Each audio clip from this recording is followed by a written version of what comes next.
Start na.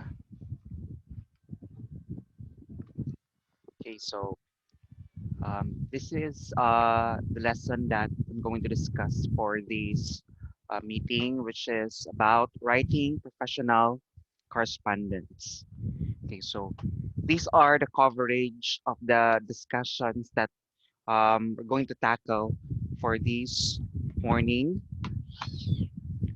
Okay, we'll cover about letters, memos, and electronic mails, application letter for college admission, application letter for employment, and resume. So I think you're already familiar with this, but I'm not sure if you already made this um, writing correspondence. Kasi pang professional siya.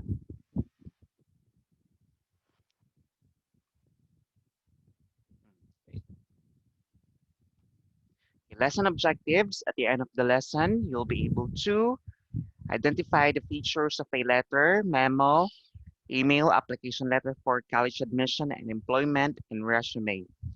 Determine the parts of a letter, memo, email, application letter for the college admission and employment, and resume. Write effective email, application letter for college admission and employment, and resume. Right in professional world, you will encounter different communications. So it's very important that you need to know how to write this one, right? So first, business letters. Okay, when you say business letter, an effective business letter elicits the expected response from the readers. This can be achieved through a concise, tactful, and accurate writing style. Okay, basically, when we say business letter, it's about a communication letter that is necessary if you want to connect with other department in an office, if you want to connect with different companies or different institutions, organizations, etc. It's up to your purpose.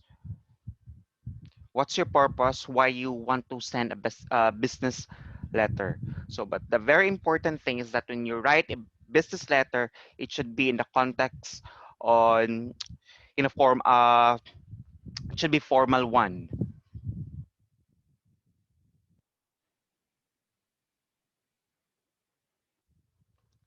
So parts of a business letter.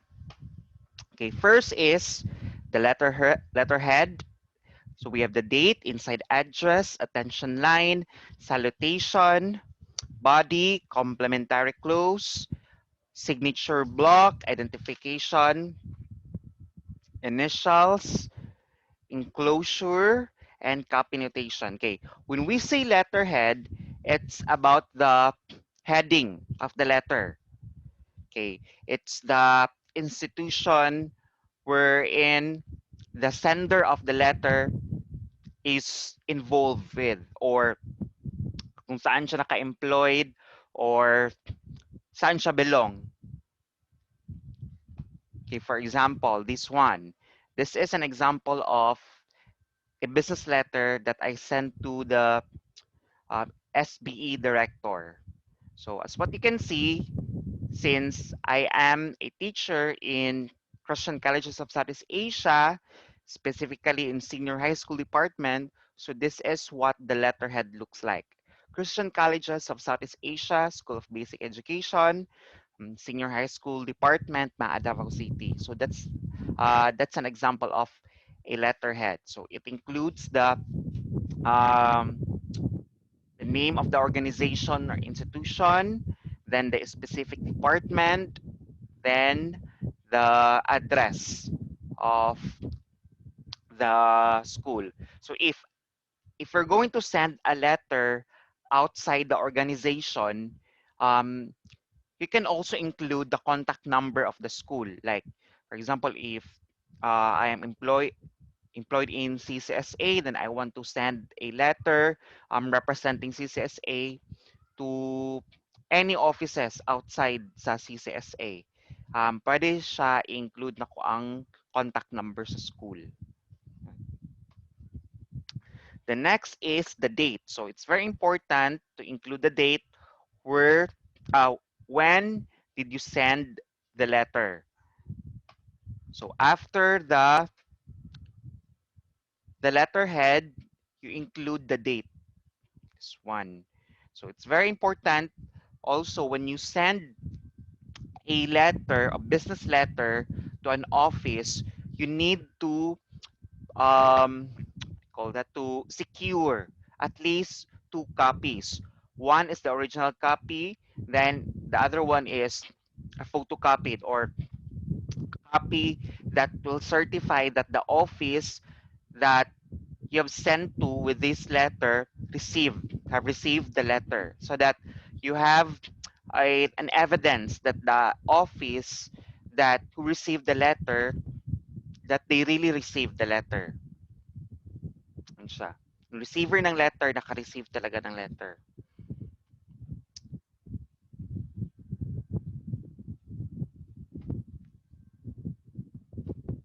Okay, next is the inside address. Okay, when we say inside address, the receiver of the letter. Okay, for example, this one, the receiver of the letter is Mr. Michael Imchin. So you need to include the the name of the receiver of the letter. It's also fine if we're going to include the address of the letter. Then this one, this is inside the inside address, the receiver of the letter, which is Miss Anne Hechanova, the SBA director of CCSA. So you need to include the name, the position, and if outside the organization or institution, you may include the address. But since this one, the receiver of the letter is just a person who's call that inside lang siya ng department, so it's not necessary or optional lang siya na include yung address. Then we have the attention line. We say attention line,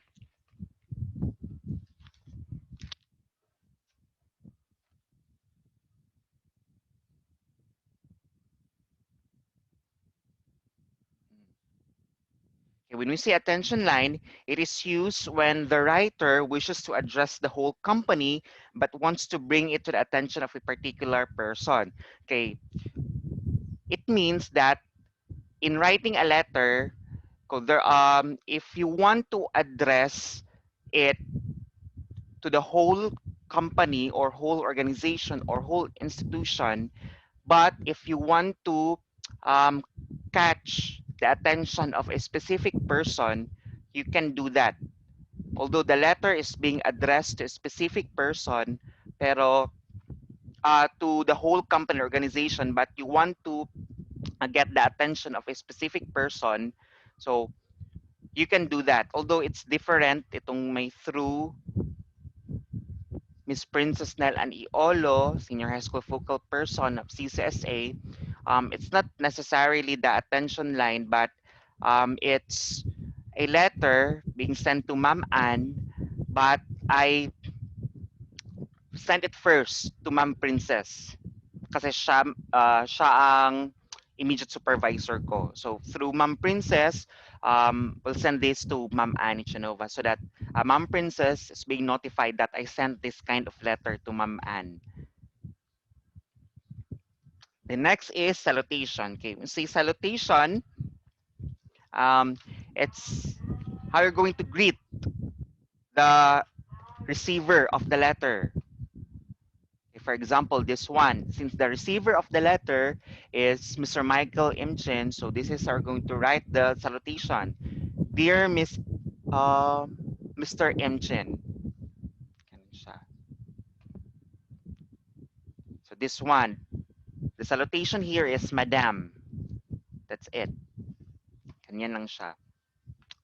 The next is the body. You say body, it contains the message of the letter. So it could be in a paragraph form. Okay, this one.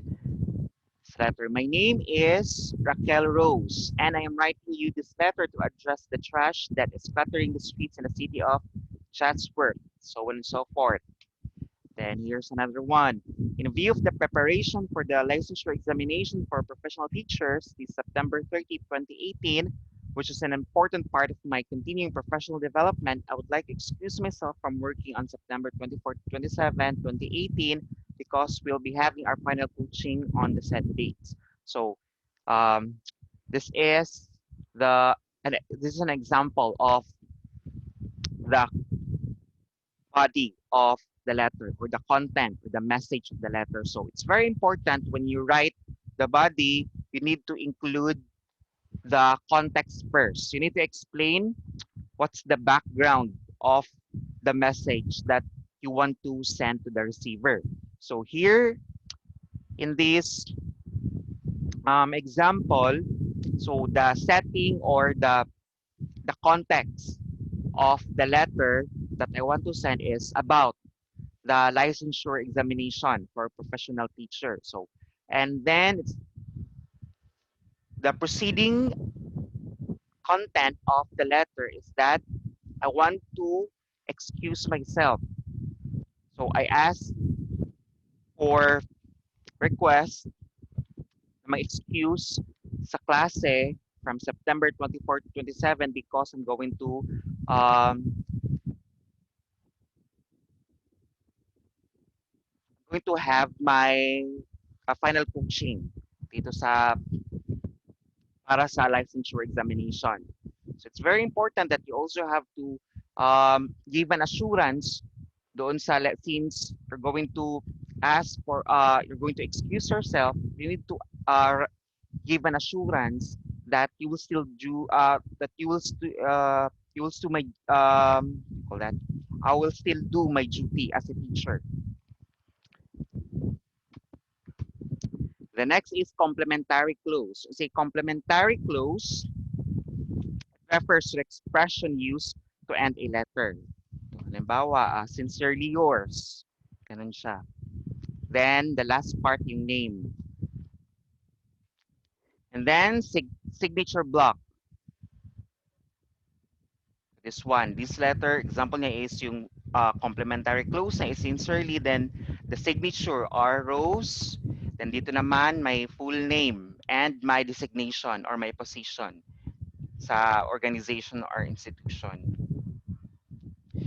Dito naman sa identification initials, it's about the initials of the sender na hindi siya if the sender is not the one who wrote the letter, meron lang siyang representative na gumawa ng letter. So it's just optional because sometimes other letters do not need na ng identification initials or it's up to the one who prepared the letter. So meron kasi iba na yung sender is not the one who wrote the letter. So it's up to the institution if kailangan siya sa na ganitong format ng letter. The next one is enclosure. Sa enclosure, yung mga attachments ng letter. Okay, halimbawa dito sa letter na to, as what you can see, this one attached are the letter from Falculan Twins Review Center as a validation of my excuse and the assigned teachers to substitute my class session. So, see, sa attachments, depende kung what kind of document that you're going to include dun sa letter. Dito sa letter na to, I included the letter from the review center where I am enrolled. Then, also yung class schedules na um, naka-assigned na teacher um, when I excuse. myself from teaching. And then the copy notation. You see, copy notation indicates the name of the secondary recipients ng letter. This one, yung if you notice, kung magbabasa kayo ng letter, kung may nakalagay na um, carbon copy, that's hindi sila yung direct receiver ng letter. It's just kailangan lang nila ng copy ng letter for documentation para at least meron silang ma-file. You just have to notify their office that you send this letter to this person or this office. So it's not necessarily that they are the direct receiver of the letter, but you just have to give them a copy of the letter for documentation. Dito walang copy notation dito. Okay, formats. There are three formats in writing a letter. We have full block, modified block, at saka semi-block. Okay, full block, ito yung most commonly used. As what you can see sa letter, walang indention. It all begins, lahat ng part, nag-start siya sa left side na walang indention.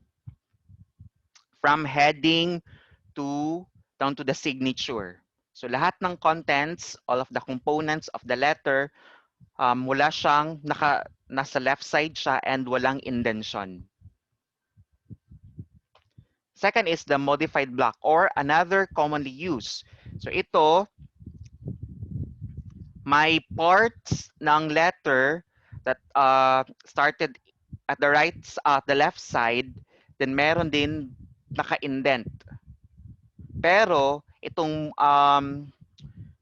content ng message ng letter, hindi siya naka-indent. So merong parts na nasa left side, meron ding parts na naka-indent or almost dito sa right side. The next one is the semi-block. So it's a combination of modified and full block, but the thing is, naka-indent yung content ng letter. About Dear Miss Nichols, tapos yung message, thank you for ordering 15 cases of premium paper. As what you can notice, naka-indent na siya. Lahat ng paragraph dito sa letter, naka-indent. The next, let's proceed to memorandum or memo. Okay, a memo or memorandum meeting or reminder is normally used for communicating policies, procedures, or related official business within an organization. It is often written from a one-to-all perspective, like mass communication, broadcasting a message to an audience, rather than a one-on-one interpersonal communication. It may also be used to update a team on activities or a given project or to inform a specific group within a company of an event, action, or observance. Itong memo, although the same with letter, it's business correspondence, but a memo, it's yung purpose niya is for mass communication. It's different from letter kasi letter, it could be addressed to a specific person or specific department or office, pero itong memo usually para siya sa lahat. It's for all the members in one organization or institution. So depende siya kung ano yung purpose ng memo. Okay, a memo's purpose is often to inform, but it occasionally includes an element of persuasion or a call to action. All organizations have informal and formal communication networks. Itong memo, usually to inform, but it can also be used when you want to persuade other people. Okay, as what you can remember, dito sa mga old students ng CCSA, from time to time, nagbibigay ng memo or letter, memo yung school, di ba? Like, if if the school wants to inform the students na merong meeting yung parents or may activities yung school na kailangan salihan ng students. So, ganun siya. Okay. In terms of making or writing the contents or message of the memo, there are different levels. Okay. First is you need to include the most important information. Then supporting data and examples. Then the least important information. Okay. Unlike letter kasi, yung memo is very direct siya. Sa letter, meron pa siyang contextualization of the message. Pero itong memo, it's direct. Kung ano yung iparating na message dun sa receivers ng memo, mag-focus doon yung memo. Okay. Also, itong memo, the same with letters, meron din siyang important components or parts. First is merong letterhead or the company, the address, or the contact number, the sender. So wala tong walang letterhead. Okay, we also have the date line or when is the memo being sent to the receiver. Okay, this one, the date April 18, 2008. Then to line, when say to line, these are the receiver. To GTS sales staff. So iba tayong format niya compared sa letter. Then attention line. Sa attention line, the same purpose when you write a letter.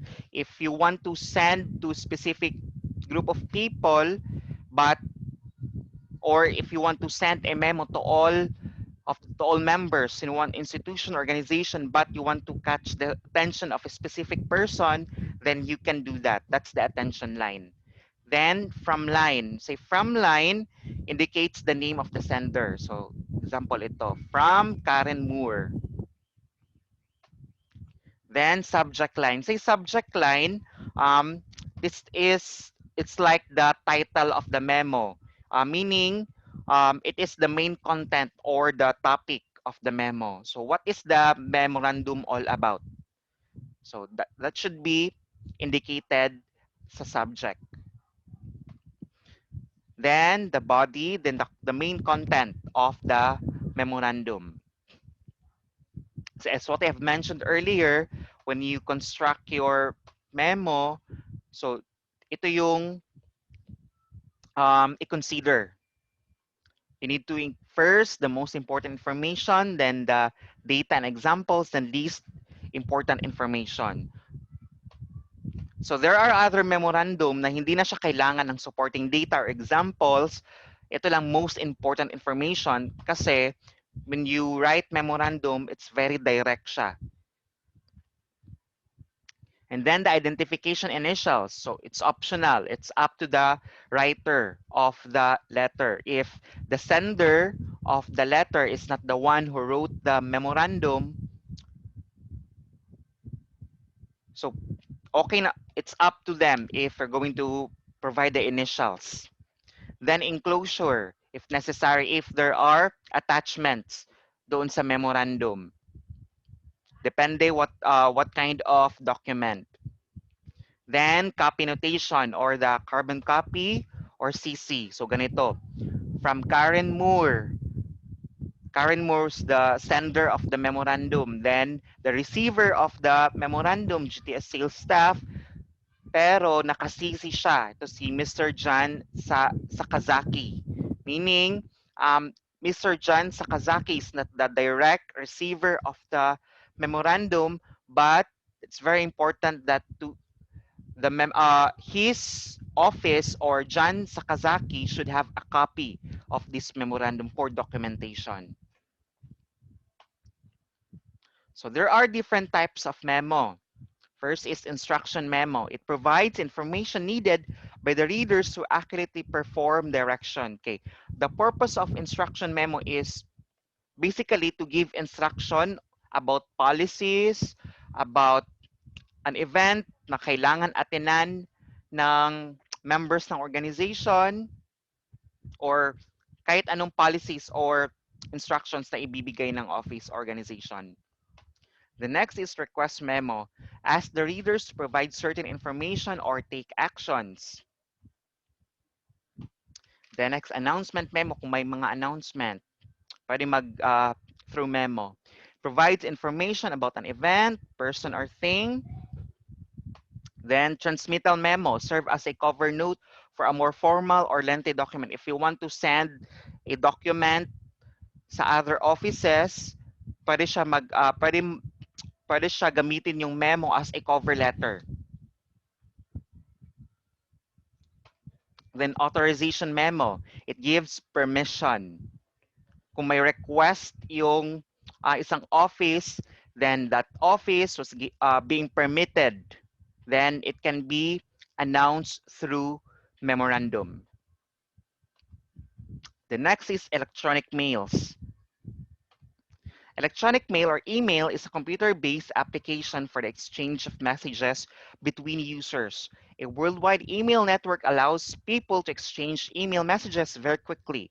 Email is the electronic equivalent of a letter, but with advantages in timelines and flexibility. Okay. Itong electronic mail is the equivalent of letters, but it is being sent through computer-based application. So meaning, when you send a letter to the intended receiver of that letter, and if you want to use computer-based, pwede siya magamit ka through email. Okay, basic rules for writing effective business emails. Okay, make use of a subject line. So start your email with a greeting, writing email, be short, be engaging, be polite, be proactive, talk about your recipient, pay attention to words, proofread your letter, finish with a call to action, and end your email with a signature block. Okay. In email kasi, depende kung ano yung structure ng website or yung domain. So most of the domains like Gmail, um, Yahoo, Yahoo Mail, meron silang subject line, meaning you need to write what's the email all about. Then you need to greet the receiver of the email. Then it's very important that you need to be short doon sa email ninyo kasi sa computer-based communication kasi, it's very quick. Paspas ang oras. So it's very important na short lang siya so that the receiver can read it quickly. Then be engaging, be polite, be proactive, talk about your recipient, meaning you need to personalize your letter.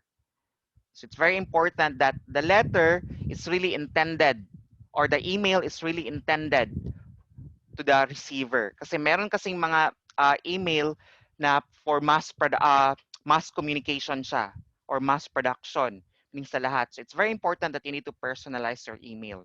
Then proofread your letter, meaning you need to read your letter if kailangan siyang i-edit, kung may mga mali. So kailangan i-edit siya. Then finish with a call to action. Okay, for example, if your email needs an immediate response from the receiver, so you need to include in your letter na you need an immediate response. Then end your email with a signature block. Itong signature block, this is the one that I'm going to teach you how you're going to do it, itong signature block, but later on na lang siya. I will show you an example of email. Ginagawa ko sa ano. Um,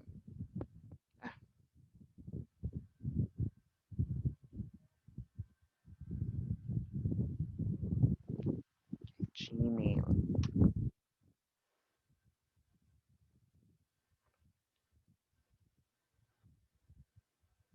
Mm.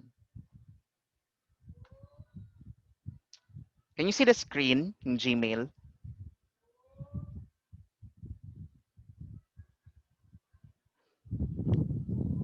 Let's take for example.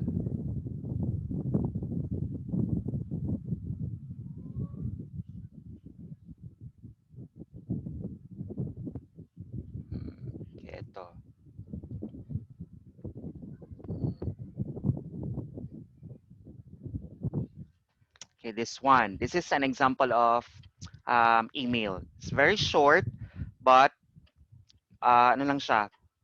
I just included the important information. This one, here's my greeting. Hello po, Coach Grace. Here's my FC Portfolio 16 output. Please check the attached PDF. Thank you. Then here's the signature block or yung email signature. So you can see. Merong photo. I have my name. Um, ito yung contact information ko. This one, here's my job. Then the logo of my branding and my ang tawag dito social media business accounts. And then my here's the attachment that I indicated in the email. So please check the attached PDF. Ito yung subject ng email ko, like FC Portfolio 16. Yun siya. Simple lang siya. Pero later na ako i-discuss ng email signature ha. We'll just finish discussing our lesson.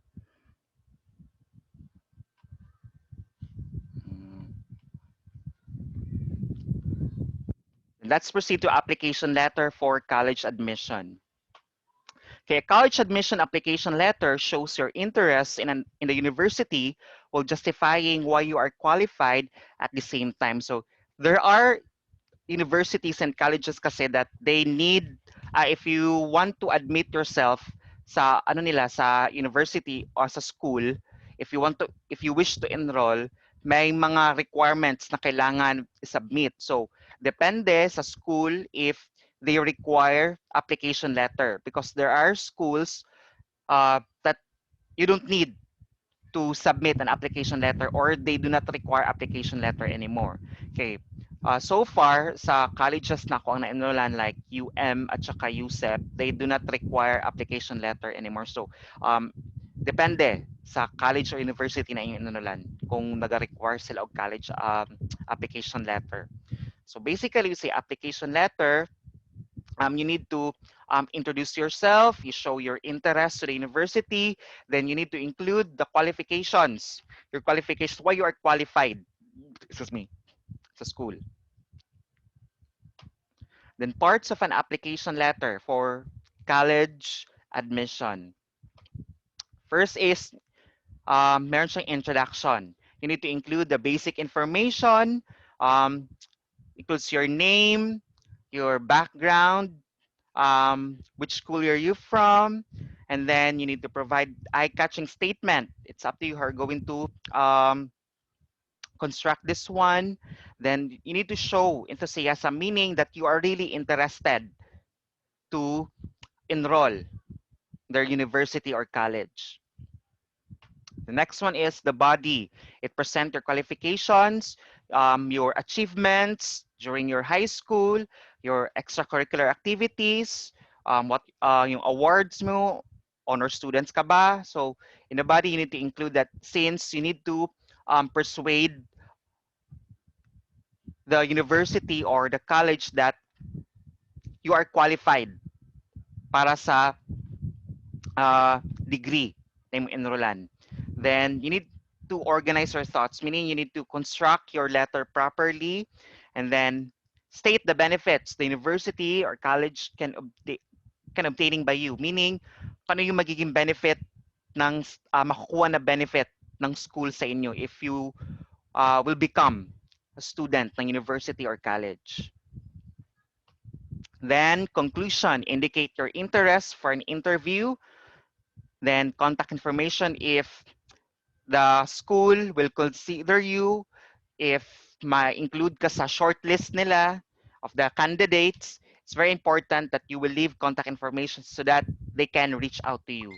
Then express your positive response, meaning that you are very positive that you'll be admitted to school. Then it's very important that you end with a thank you. So this is an example of an application letter. uh, for college admission. Okay, it's very important kung may letterhead, then the receiver of the letter, you may use yung parts ng business letter doon sa um, unang diniscuss ko. Then the salutation, then the content or the message of the letter, then the salutation, and then the signature. The next one is the application letter for employment. Okay, a job application letter or cover letter is a type of personal business correspondence which states your intention to work in a particular organization. Okay, if you want to apply for a job, then you want to send them a communication wherein you state your intention or your what do you call that, your interest to apply for the specific job post that they opened. Then parts of an application letter for employment. Okay, it's the same with application letter for college admission. Mention introduction, body, then conclusion. So in introduction, introduce yourself, indicate your source of information, add interesting statement about yourself, then show your enthusiasm. It's very important that you need to present yourself to them. What are the necessary information that the company or employer needs to know from you. Then you also need to indicate yung source ng information. Kung saan mo na nakuha yung information why they open for a job post. For example, sa newspaper ba, sa classified ads, sa social media ba, sa kanilang website ba, or referral ba ng friend mo. So, depende.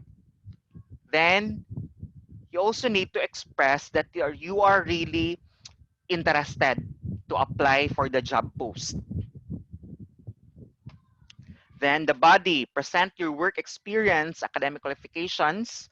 It's very important that you have the qualities for the position, that you're really qualified for the job post.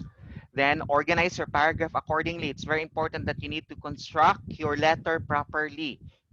Then explain the benefits to the employers if they hire you. So what are the things that the company can get from you if you will be hired? Then express your strongest credentials. So you state in your application letter the credentials, your relevant credentials, so that they will know, yung employers mo, they will know that you are really qualified. So you can state yung information na nandun sa resume ninyo. Then last one is conclusion. Then indicate your interest. Again, you need to express your interest, why you want to apply for the job. Then contact information if you're being shortlisted doon sa list of applicants na kinikonsider ng company. At least they have the information on how you're going to how they will contact you. Then express a positive response from them. So um, it's very important that you are very enthusiastic, you are very positive that you'll be hired sa company nila. Then, thank the employer. So this one, here's an example of an application letter for employment. So the date, the receiver of the letter, then the salutation, the content of the message or of the letter,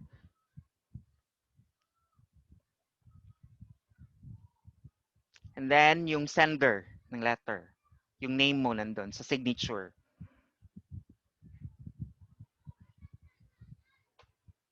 The next one is the resume. Resume is a document created and used by a person to present their background, skills, and accomplishments. Resumes can be used for a variety of reasons, but most often they are used to secure new employment. Kay itong resume, usually when you apply for a job, it is attached with the application letter. So resume, basically it contains the information about you as a professional or an applicant. Okay, components of a resume. So, meron siya dapat contact information mo, meron siyang summary of qualifications, objective statement. It means yung ano yung career objective mo. It's very important the company should know what's your career objective so that they will know if your objective is in line with the vision, mission, goals, and objectives of the company. Then employment history, meaning your employment background, yung work experiences mo. So, so that they can see if you have the relevant experiences that you can use for the job post that you're applying for. Then education, yung educational attainment mo. If you have the relevant degree ba? If kailangan, if um, requirement ng job post or ng position is meron siyang relevant degree, so that your employers will know if you have that degree. Then skills. What are your skills? Computer skills and kahit anong skills na relevant sa position. Then training or yung seminars, you may include that, your organizations na member ka or past organizations or present organizations, you may include this information. Then professional licensure and certifications. Okay, if you have if you're a licensed professional, for example, if you are a teacher, licensed teacher ka, you may include this one.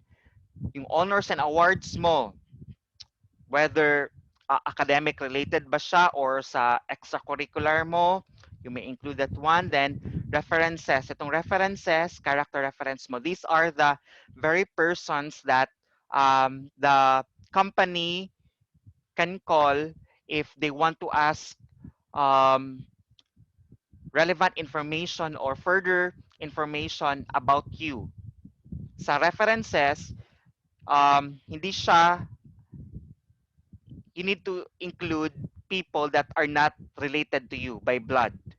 Meaning, hindi siya dapat relatives nandito. So it could be a friend of yours or um, yung boss mo dati, pwede siya ilagay dito. Or yung teachers mo dati, pwede ilagay sa character references as long as they are not your relatives.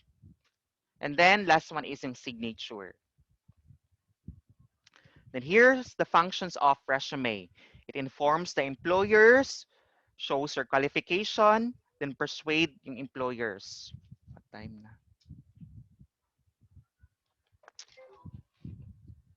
Paspasan na to. Then types of resume. Okay, reverse chronological resume. A reverse chronological resume lists a candidate's job experiences in chronological order. Meaning, itong reverse chronological resume, kung ano yung work experiences mo or job experiences mo.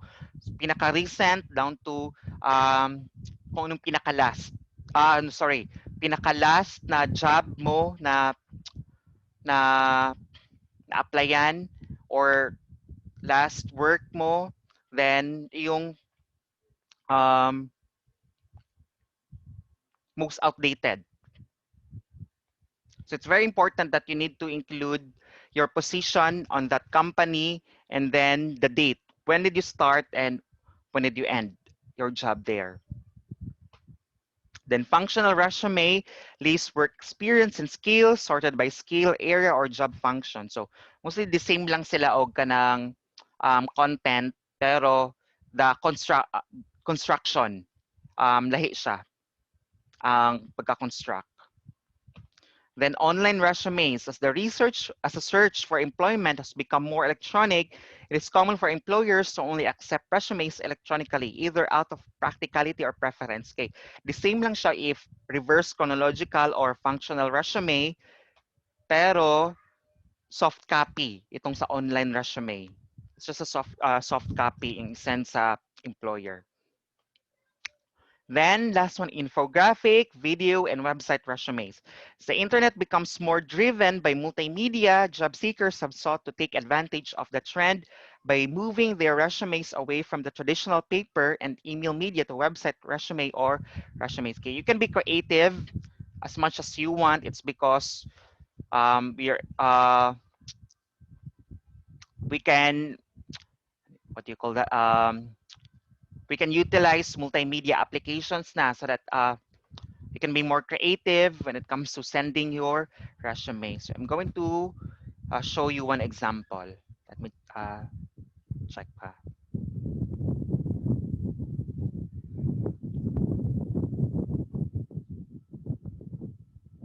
Personal file.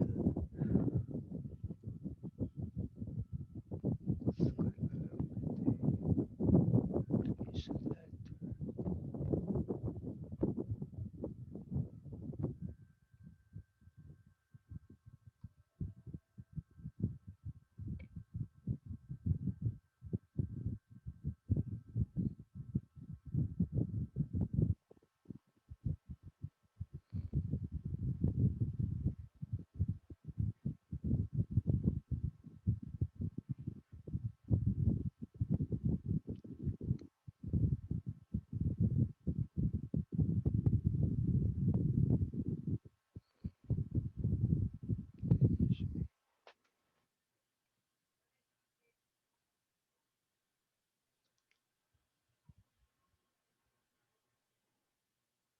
Okay, here's an example of ito, curriculum vitae ito siya, but we can reduce this one to become a resume. The same lang itong curriculum vitae at saka resume, pero mas maraming details itong curriculum vitae compared with resume. So it's the same content lang naman, merong the name, yung contact information, educational background, yung mga affiliations ko organizations, work experience, ito yung achievement mo, may achievement, itong seminars and trainings that I attended, skills. I only included my computer skills kasi ito yung mga relevant sa job. Then, character references. Okay. Okay, this is an example of a traditional resume. But since the advent of technology, we can use or utilize mga multimedia applications. Kaya halimbawa, ito. You can also be creative when you write your when you create your resume. So this one, my name, contact information, my career objective,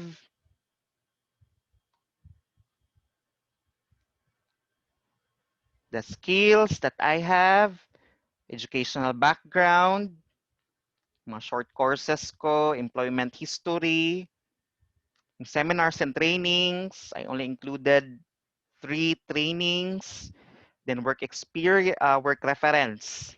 So, then other contact information ko sa social media business accounts, then sample portfolio, although hindi siya necessary talaga na include yung sample portfolio, but it's up to you. Depende kung what kind of job you're applying for. Then, application letter or application proposal. Ay, hindi wait lang. This is not the one.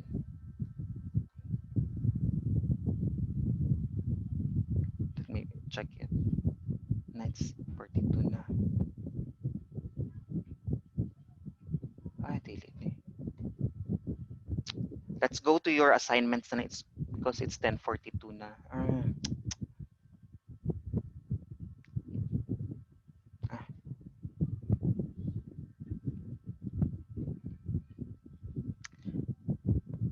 Do you have a class after this one?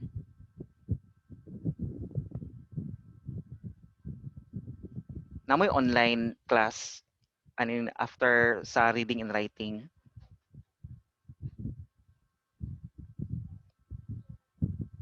Pero kung makakuha at least siguro mga 10 to 15 minutes lang yun. Okay lang. Wala pasta. 10:50.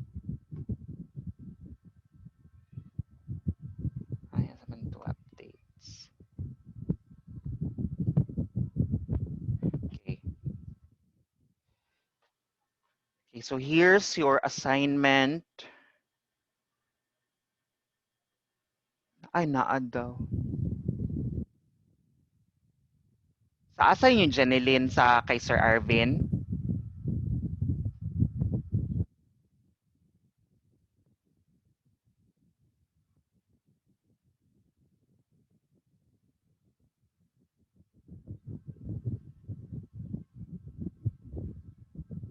Ay, physical science. Ay, mag-ano na lang ko. We'll just make a recording na lang. Okay lang sa inyo, ha? Post me today. Yes, I will post this one. Including the other, kasi this is the last lesson sa reading and writing. I will post the recordings yung sa previous lessons natin. This is the last lesson that we're going to discuss para sa reading and writing. Then, will include kung paano gumawa ng email signature at saka how to be creative when it comes to, it's optional lang naman if you want to be creative with your resume at saka sa application letter. It's optional, but you can also still use yung mga traditional one, yung pinakita ko.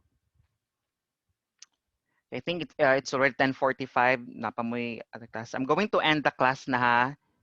I will post this one na lang.